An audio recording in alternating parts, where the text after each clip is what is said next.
this video, we shall learn about the various pressure belts and wind patterns that have developed on planet Earth.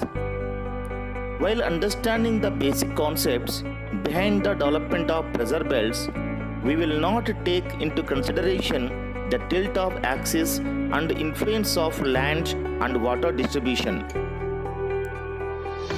Equator divides the globe into southern hemisphere and northern hemisphere, and equatorial belt extend up to 5 degrees north and 5 degrees south.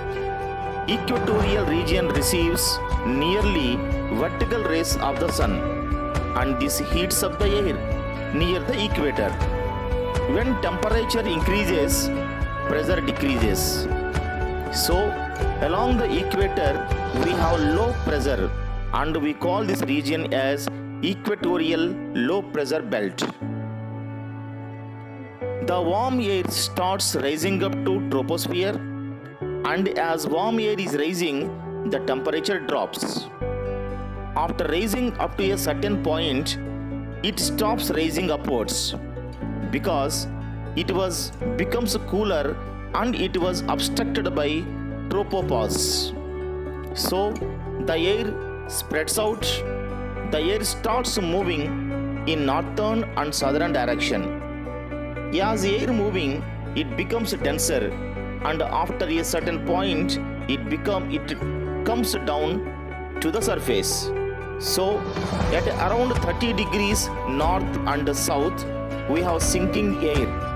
This sinking air is cooler, so it forms a high pressure system.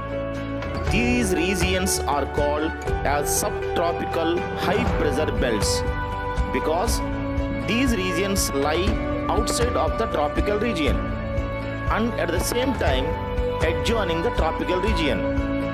The sinking air moves towards north and south. So along the equator, the warm air rises, spreads out and cools and sinks down. In this way, it develops convectional currents. At the poles, the sun rays are very much inclined.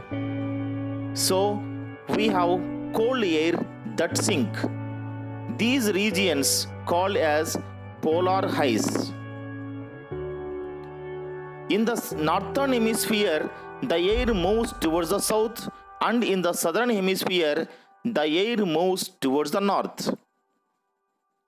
At this point, we have air coming from north and south. So, at this point, the air converges and rises up. These regions are known as subpolar lows.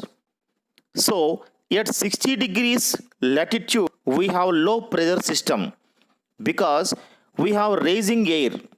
Along the equator, the air is rising because of convection, and at the subpolar lows, we have rising air because of convergence.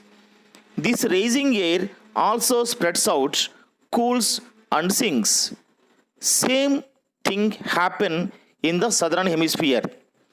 On the surface of the earth, along the equator, the winds move from high pressure region to low pressure region. That is, from subtropical highs to the equatorial lows. In the northern and southern hemisphere, these winds bend to right in the northern hemisphere, bend to left in the southern hemisphere.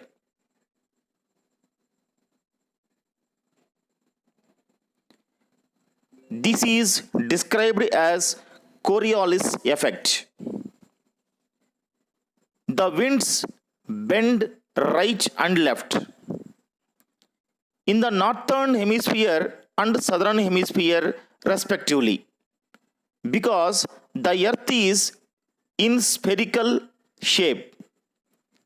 The earth rotates from west to east.